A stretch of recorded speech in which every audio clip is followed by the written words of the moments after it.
mais uma live da série 20 Minutos com Buscajur. E agora a gente vai falar com o queridíssimo Graciotti, José Paulo Graciotti, da consultoria Graciotti Assessoria Empresarial. Olá, Graciotti, muito bem-vindo. Oi, Ju, muito obrigado. Estou super entusiasmado em falar com você. Você sabe que você também é queridíssima, a gente se conhece há bastante tempo. E eu quero parabenizá-la pela essa iniciativa que você fez de criar o Buscajur, que eu achei genial. E estamos aqui à sua disposição. O que eu puder fazer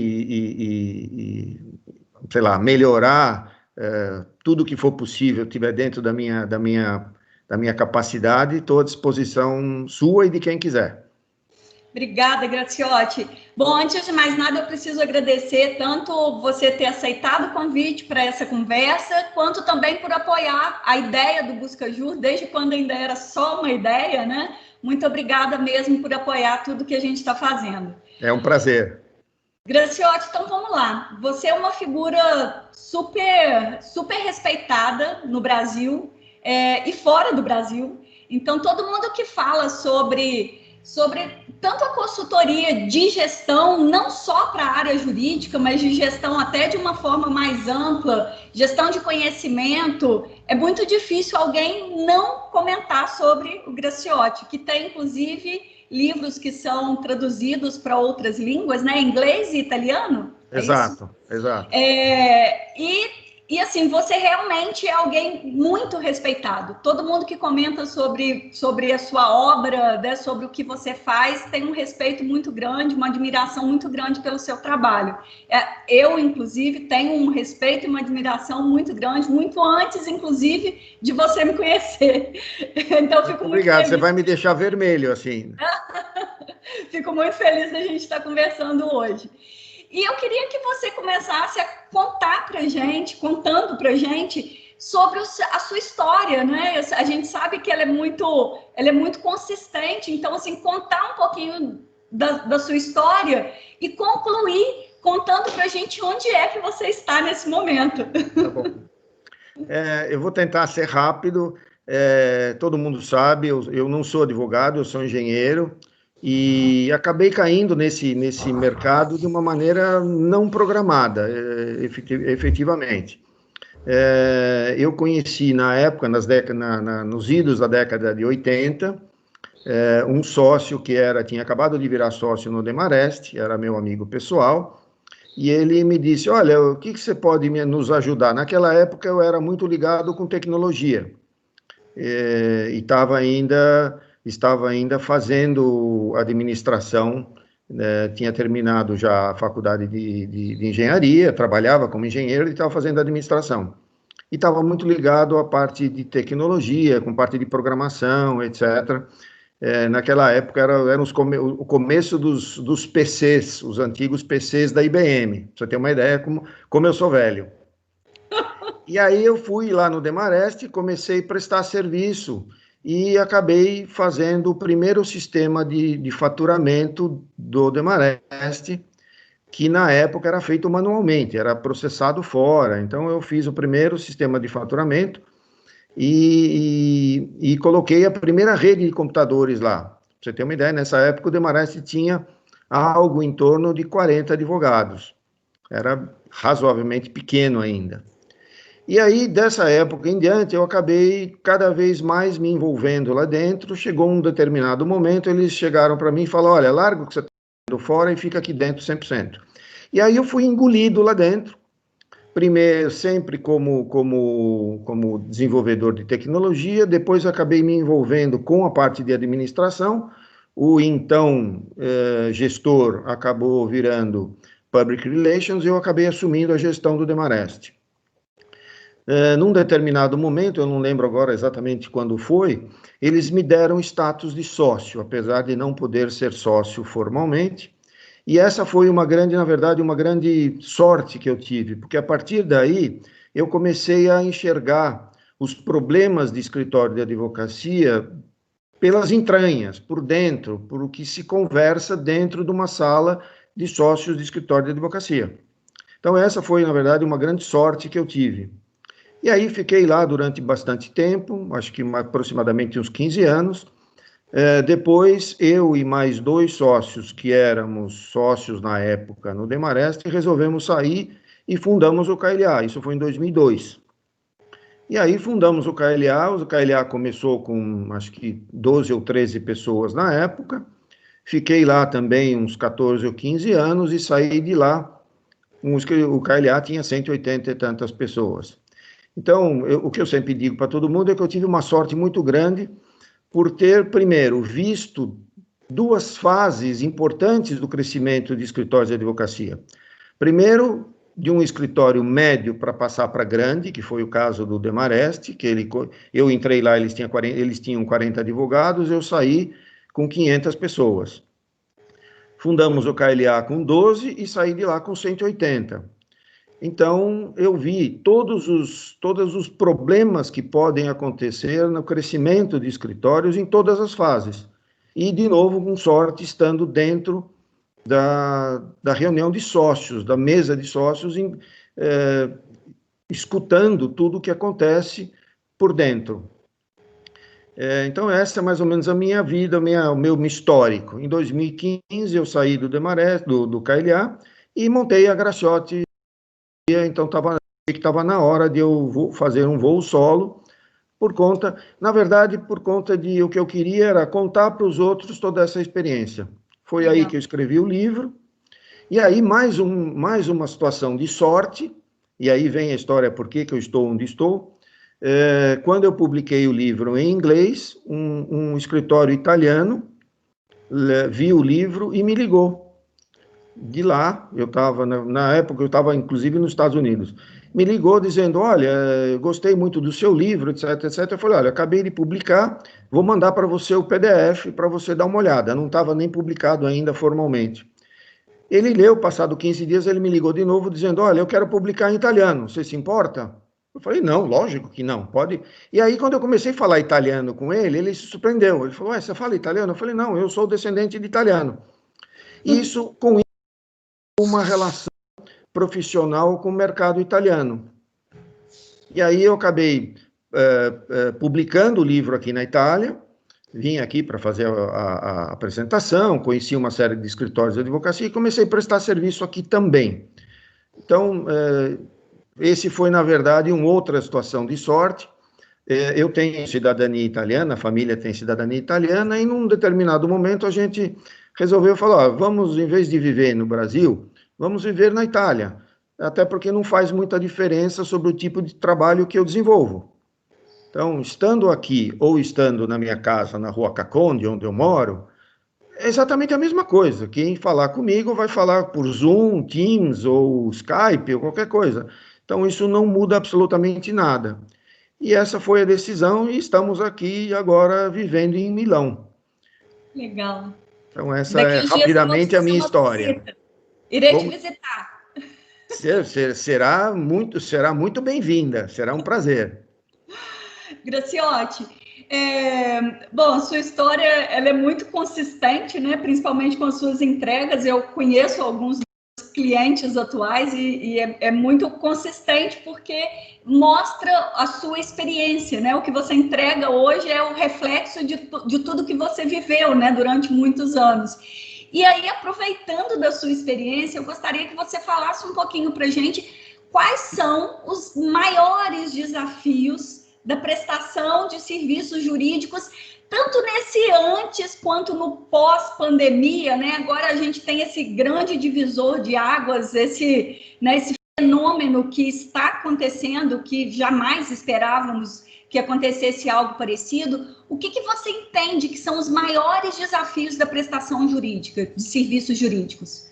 Olha, vamos falar um pouquinho sobre antes da pandemia. O mercado jurídico brasileiro passou por uma mudança muito grande nos últimos, eu diria assim, nas últimas décadas, pelo menos 2 décadas que foram essas da qual eu participei. Nos idos de 1980, você tinha praticamente 2 ou 3 chamados escritórios corporativos no Brasil. Um era o próprio Demarest, outro Pinheiro Neto, sem sombra de dúvida. E não existia muita concorrência, você era praticamente um oligopólio. pelo menos nessa linha de escritórios chamados corporativos para grandes empresas. Então, esse primeiro é uma grande mudança em 20 anos, que teoricamente é muito pouco. Se você for hoje, pelo menos lá na publicação da análise, hoje tem, sei lá, 500 escritórios publicados e bons escritórios. Verdade. Então, a primeira grande mudança foi a concorrência. Você, antigamente, não existia a possibilidade de você ter 2 escritórios de advocacia trabalhando para o mesmo cliente. Era quase que impossível, era quase que uma ofensa você falar para um escritório de advocacia que você iria dar um trabalho para um trabalho para outro. Então, esse é uma das grandes modificações que houve no mercado jurídico brasileiro. E isso acarretou uma mudança de postura do cliente, basicamente. E esse é o grande desafio, um dos grandes desafios para a prestação de serviços jurídicos. O que eu sempre falo é que a situação do mercado jurídico pode se aproximar de uma maneira muito metafórica, na prestação de serviço de alimentação. Ou seja, a pergunta que eu sempre faço é: por que uma pessoa volta a um determinado restaurante? Você volta a um restaurante porque você tem boa comida, boa prestação de serviço, ou seja, bom maître, bom sommelier, bons garçons, bom estacionamento, etc, etc, etc, e um preço coerente com tudo isso. Se tudo isso combinar com a sua necessidade, com a sua expectativa, você volta ao restaurante. Se alguma dessas coisas não combinar, você não volta ao restaurante. Serviço jurídico é exatamente a mesma coisa. O que é um restaurante? A comida, num serviço jurídico, é um bom contrato, é uma boa petição, é um bom texto jurídico bem feito. O que é uma prestação de serviço boa? É você ter recepcionistas boas, você ter sistemas bons, você ter respostas boas e tempestivas para o que o cliente quer, ter, até pouco tempo atrás, boas instalações físicas. Hoje em dia a gente mudou um pouco isso, mas de qualquer forma a prestação de serviço é alguma coisa que transcende só a qualidade do produto, desculpe, do produto. Uhum. E, obviamente, o preço, tá? Se você tiver um preço coerente com tudo isso, o seu cliente fica lá fiel ou ele volta. Então, é exatamente a mesma coisa. Então, os desafios da prestação de serviço passou a ser exatamente iguais a qualquer outro prestador de serviço do mercado. Você tem que colocar bons produtos, você tem que ter um ótimo atendimento e você tem que ter um preço competitivo. Perfeito. Então, isso, vamos dizer, sempre foi, ou pelo menos tem sido o grande desafio. Esse negócio começou a ficar mais crítico a partir da crise de 2008, quando as empresas começaram a ter os seus cintos apertados e começaram a perceber que precisavam conter custos em todos os seus prestadores de serviço, inclusive os próprios escritórios de advocacia. Com a grande diferença que antigamente você não tinha muita opção onde cair. Hoje em dia você tem. Eu falo brincando, hoje em dia, se você chacoalhar uma árvore, cai 2 passarinhos e um escritório de advocacia, ou um advogado. Você pode escolher. E hoje o mercado aceita uma coisa que não aceitava antes, que é você ter um escritório cuidando dos seus negócios, por exemplo, na área contenciosa, e você ter outro escritório cuidando da parte de M&A, ou cuidando da parte fiscal. Coisa que antigamente não era possível. Então, esses são os desafios atuais, que se tornaram mais evidentes depois da crise de 2008, e agora o Covid simplesmente catalisou isso, e colocou mais pimenta no molho. Então, aí você tem os desafios de você ter uma gestão à distância, você tem o desafio de como captar a distância, você tem o desafio de uma série de coisas que você não pensava antigamente e agora você é obrigado a pensar. Ou seja, como é que você se relaciona com o seu cliente, que era antigamente uma coisa basicamente tete a tete. Você ia almoçar com o seu cliente, você Você, sei lá, fazia reuniões e uma série de coisas que era praticamente uma relação pessoal. E, querendo sim, querendo não, a tela impôs um certo distanciamento. Então, vários dos desafios. Como você se relacionar com o seu cliente à distância? Como você gerenciar o seu negócio à distância? Como você gerenciar a sua equipe à distância? Como você motivar a sua equipe à distância? Como você distribuir trabalho à distância? Como você coordenar esses trabalhos? Então, tudo isso foram coisas que apareceram com a pandemia, com a Covid, mas que não eram novidades.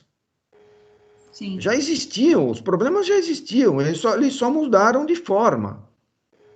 Então, isso é que eu acho que a Covid gerou, e a Covid acabou gerando algumas mudanças de paradigma. E as duas principais que eu vejo foram isso que nós estamos fazendo agora, ou seja, conversar por meio de um meio, por meio de um meio digital, que antigamente isso era considerado como uma opção assim remota. Então, você fazer uma videoconferência, você só fazia em última instância, e hoje em dia você tem que fazer obrigatoriamente. E a grande mudança e a grande surpresa foi que antigamente se achava que a videoconferência era uma coisa menos produtiva do que a conferência, do que a reunião pessoal. Sim. E se provou totalmente ao contrário. E por vários motivos. O primeiro deles mudou o conceito de pontualidade. Se você entrar numa videoconferência hoje com 3 minutos de atraso, você entra pedindo desculpas. Numa reunião pessoal, numa reunião normal, 15, 20 minutos de atraso era absolutamente. E ainda ficavam mais uns 5, 10 minutos E de uma ainda conversa ficavam mais uns paralela, 5, né? 10 minutos falando bobagem, falando abobrinha, falando do jogo de futebol, falando de Isso aí. amenidades. Outra coisa muito importante, quando você tinha reuniões com mais pessoas, não diferente dessa que nós estamos fazendo aqui, um a um, mas quando você tem uma reunião no Zoom com 3 ou 4 pessoas, ou 5 ou mais, uma coisa que mudou muito é que nas reuniões pessoais existiam reuniões paralelas. Ah, sim. O do E lado estava um conversando. do lado ficava cochichando com o outro. E além disso, quando tinha às vezes uma pessoa falando, outro estava olhando o celular embaixo da mesa. Isso na reunião virtual praticamente ficou muito difícil, porque eu estou olhando no seu rosto, eu estou olhando nos seus olhos, eu não tenho como desviar a minha atenção. E se eu desvio a minha atenção, está todo mundo olhando para mim. Sim. Então as reuniões se tornaram muito mais eficientes, muito mais rápidas, coisa que era impensável antigamente. Esse foi uma Graciosa, das. uma curiosidade. Para você, é aceitável a gente fazer uma reunião com 10 pessoas e ter pessoas com a câmera desligada na hora da reunião, Graciote? É a mesma coisa, é uma falta de educação. Do mesmo jeito que quando você está numa reunião presencial, a pessoa de repente vira as costas e vai atender o telefone, levanta, sai da mesa e sai para fora. Então, é a mesma coisa, só mudou de novo, só mudou o meio. Perfeito. A forma não mudou. E aí, já pensando em como lidar com esses desafios, você sempre teve muito à frente, foi muito vinculado à tecnologia, e basicamente tecnologia sempre foi meio que um sinônimo de inovação. Então, pensando nesse mundo, né, de inovação, tecnologia, os desafios, como lidar com esses desafios, conta pra gente como lidar com esses desafios, pensando já nesses meios, que, pelo que você está nos explicando, e concordo perfeitamente, os desafios não mudaram tanto assim. O que mudou foi a forma com que eles se apresentam e como, principalmente, que a Graciote Assessoria consegue nos auxiliar em relação a superar esses desafios. Olha, novamente não vou discordar de você, mas vou fazer um contraponto. Tecnologia realmente tem a ver com inovação. Mas inovação não obrigatoriamente tem a ver com tecnologia. Perfeito. Então, inovação é uma forma de pensamento, é um espírito, é uma filosofia de vida, é uma filosofia de trabalho. Não é que você acorda uma semana e de repente fala, ah, vou fazer inovação hoje. Então, vou contratar alguma coisa maravilhosa, algum software mágico, e isto vai dar inovação à minha estrutura. Isso não é assim que as coisas acontecem. Vou dar um exemplo. Se fala muito hoje em dia em inteligência artificial. Tá? Praticamente hoje, quase todos os softwares de gestão de qualquer área, não obrigatoriamente de gestão jurídica, já têm componentes de inteligência artificial dentro. Então, não é o fato de você dizer que comprou um software de inteligência artificial que você está inovando. Inovar tem muito mais a ver em como você faz alguma coisa diferente dos outros e de maneira mais eficiente. Então, isso é inovar. Isso é você acordar e dormir pensando dia e noite o que você pode fazer no seu negócio para tornar mais eficiente, para você atender melhor o seu cliente, para você estar mais perto do seu cliente, para você responder as perguntas do seu cliente de maneira mais ágil. Isso é inovar. E esse é o grande desafio. Então, isso é a grande mudança, é mudar vamos dizer, o nome bonitinho, é mudar o mindset. Mindset. Todo mundo adora falar palavras de efeito, né? Ou seja, mudar a sua filosofia empresarial. O que você tem que mudar dentro da sua estrutura para que a sua estrutura seja mais ágil e mais eficiente. Isso não é não será provavelmente uma alteração muito grande do dia para a noite. Serão pequenas mudanças diárias ou semanais ou periódicas que você faz e que vai tornando a sua máquina mais azeitadinha. Isso vai obviamente, desde a contratação de software mais eficientes, como treinamento da sua equipe, como eventualmente mudar até pessoas, mudar estruturas, mudar a forma de decisão, mudar processo decisório, mudar a estrutura organizacional, ou seja, tudo. Isso como eu uso, e você que me conhece há bastante tempo e as pessoas que me seguem sabem que eu uso a metáfora das pecinhas de xadrez. Então, gerir é um tabuleiro de xadrez. Você não ganha uma partida numa única tacada. Você precisa mudar as peças aos pouquinhos e ter uma estratégia para mudar essas peças, de modo que você dê um checkmate no seu inimigo. E o seu inimigo é a ineficiência. Você tem que mudar as pecinhas em todas as áreas. Você tem que mudar a sua estrutura, você tem que mudar a sua equipe, eventualmente trocar alguma pessoa que não está de acordo. Você não consegue fazer grandes mudanças. Existe um ditado que usa-se para cachorro, que diz, você não ensina truque novo para cachorro velho. Então, você ter pessoas que são refratárias à mudança é complicado na sua estrutura, você mudar fisicamente, você mudar uma série de coisas, você tem que pensar dia e noite no seu negócio, de modo a torná-lo mais fluido, de modo a torná-lo mais eficiente e mais próximo do seu cliente. Cada vez mais, inclusive agora que nós estamos longe fisicamente, mas estamos muito mais próximos. A qualquer momento o cliente liga e fala, eu quero ter uma videoconferência com você. Coisa que antigamente não se fazia, você tinha que ligar para a secretária, marcar uma reunião. Então, tudo isso é inovação. Então, isso tem que ser feito. Então, a grande mudança é mudar realmente a forma de pensar. E tem que mudar o sócio. O sócio é o líder, o sócio ou os sócios. Eles são os formadores de opinião dentro de um escritório de advocacia. E eles é que faço o que eu mando e não faço o que eu faço. Então, esse é diria assim, no bottom line, em última instância, é o grande desafio.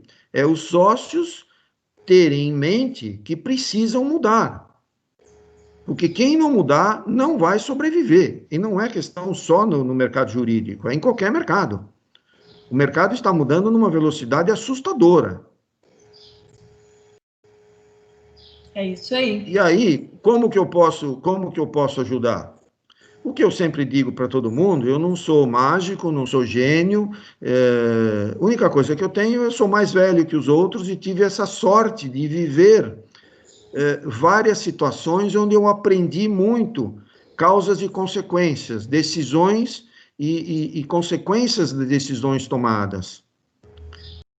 O que eu posso ajudar, e tenho ajudado em várias situações, dizer para o sócio, dizendo, olha, se você tomar esta atitude, provavelmente você terá esta consequência, que tem, provavelmente, consequências positivas, mas terá também consequências negativas.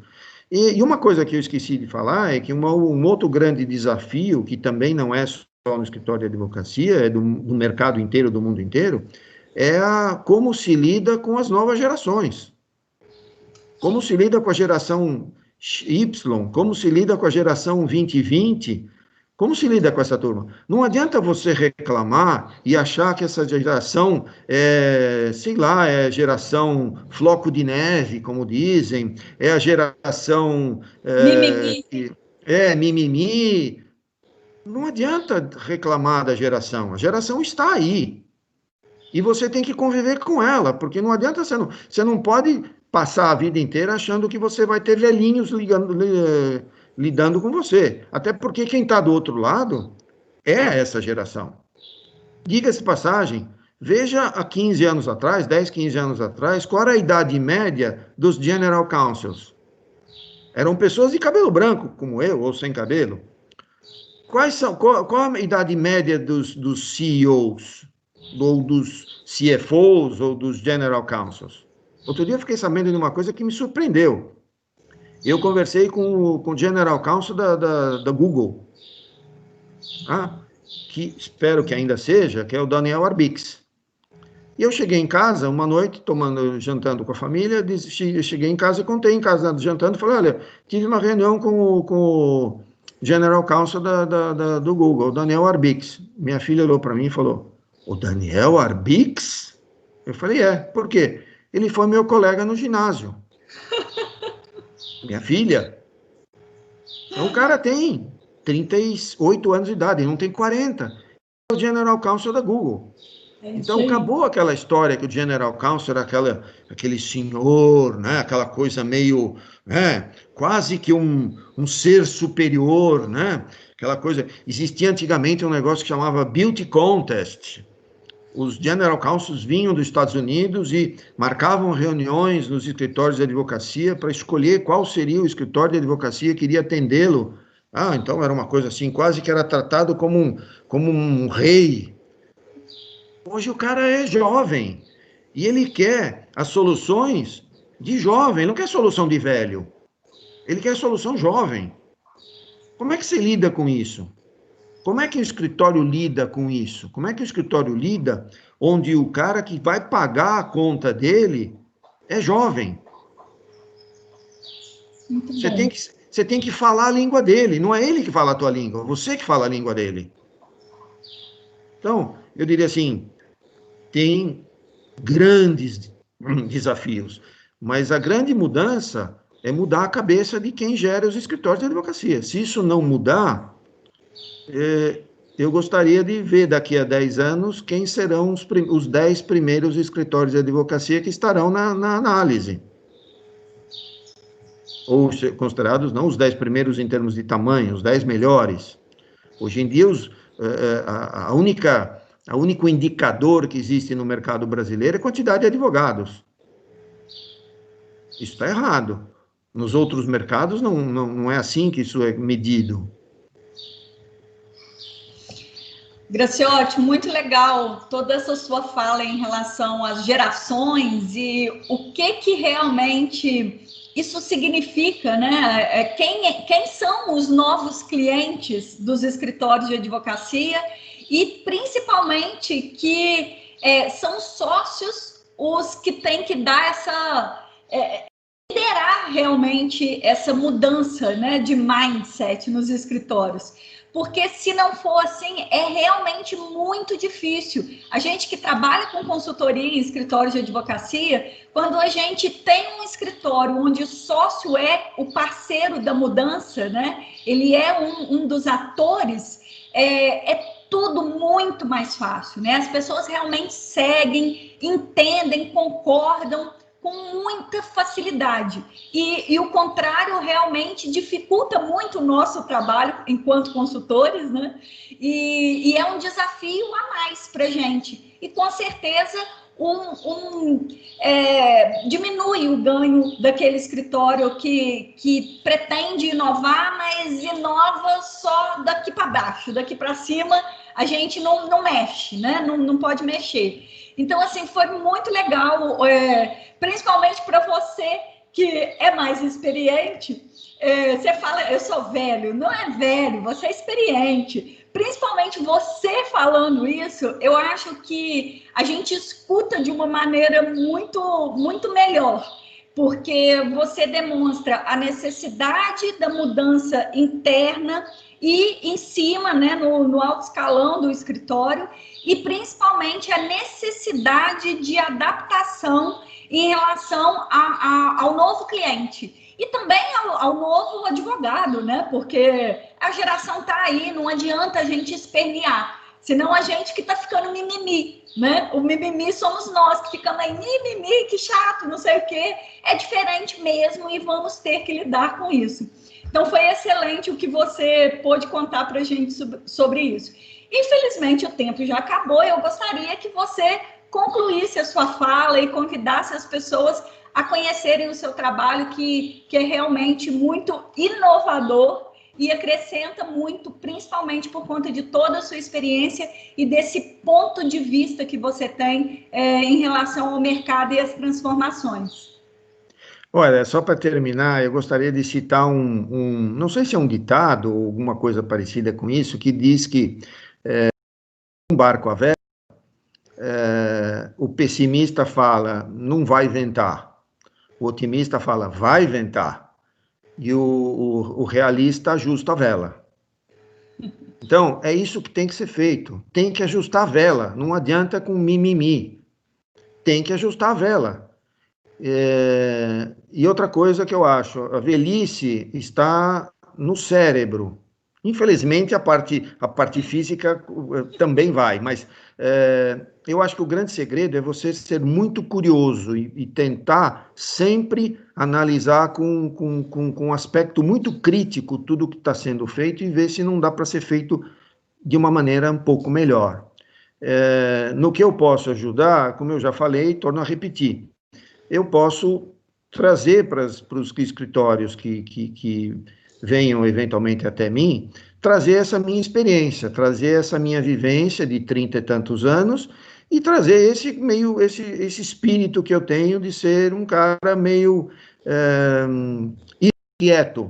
inquieto com as coisas e quero sempre fazer coisas diferentes. Inclusive, essa minha mudança para cá faz parte disso. Quer dizer, se você pensar bem em termos de mudar de país e mudar de vida, uma pessoa na minha idade, que tenho 66 anos, vai falar, pô, você é louco? Sou. Me coloquei um desafio, sair da zona de conforto, sair da minha cidade, da minha casa, de tudo, para vir fazer uma coisa nova aqui. Então, isso me dá um gás, isso me dá vontade de viver. Então, é isso que eu acho que precisa ter 100% do tempo no aspecto profissional.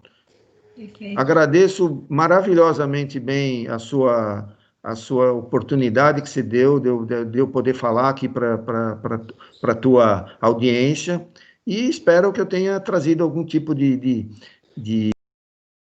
alguma interessante para quem nos ouviu ou vai nos ouvir. Com certeza, Graciotti. Mais uma vez, muito obrigada. Seja Sempre que você quiser falar mais alguma coisa, é só avisar que nós abriremos um espaço para você, que é sempre muito enriquecedor. Muitíssimo obrigada, Eu que Graciotti. agradeço, muito obrigado, Ju.